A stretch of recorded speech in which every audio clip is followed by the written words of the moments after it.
اس کی مجھے معافی دی اور معاف کیجیے گا. اور جو زخمی ہوئے ان سے ہمدردی کے لیے آیا ہوں اور اس کے لیے بھی تاخیر سے آنے کی معذرت چاہوں گا. اور چاہتا تھا کہ وقت قریب سے لیتا صرف انہیں سے ملاقات ہوتی مگر میرے لیے ممکن نہیں تھا. تو انشاءاللہ کچھ دن بعد ہمارے کچھ دوست آئیں گے دوبارہ بہاولنگر اور ہماری طرف سے ایک محبت کا پیغام اور کچھ امانت بھی لے کر آئیں گے جو حضرت توفیق میرے لیے ممکن ہے اور ہمدردی محبت کے اظہار کے لیے. تو لیکن ان سے میں گزارش کروں گا کہ شہادت آپ کو سعادت کی صورت میں ملی ہے.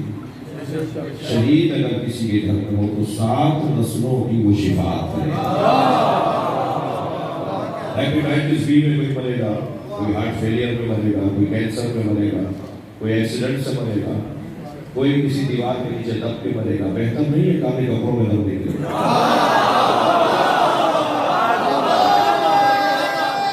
ان لوگوں نے عاشور کے دن اپنے خون کو حسین کے خون میں ملا دیا. بہت بڑے سعادت مند ہیں, بڑی عزت والے لوگ ہیں. معاشرے میں 2000 ایکڑ کا زمیندار بڑا آدمی نہیں ہوتا, معاشرے میں شہید کے خاندان کے لوگ عزت دار. جو شہیدوں کے گھر کے لوگ ہیں نا وہ ہیں بڑے لوگ. ہمارا شہید ہوتا ہے وہ عقیدت مند ہے, وہ سنی ہو, وہ ہندو ہو, یہودی ہو, عیسائی ہو. اسی لیے ہم مجلس مسجد میں نہیں کرتے, معاملات مسجد میں ہندو نہیں آ سکتا, یہودی نہیں آ سکتا, عیسائی نہیں آ سکتا.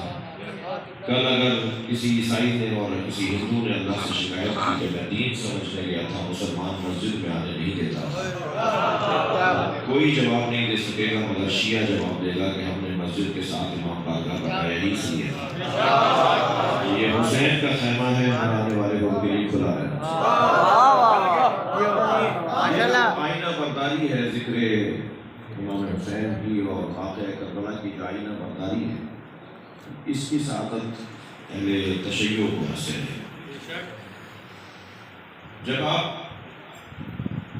لاؤڈ اسپیکر کے اوپر علی ولی اللہ وصی رسول اللہ و خلیفۃ بلا فصل کہیں گے, جب آپ چوک پر روڈ پر اپنا ہاتھ استعمال کرتے ہوئے ذکر اہل بیت کریں گے تو جن کے چہروں پہ نقابیں ڈلی ہوئی ہیں اور وہ اس قبیلے کے ہیں,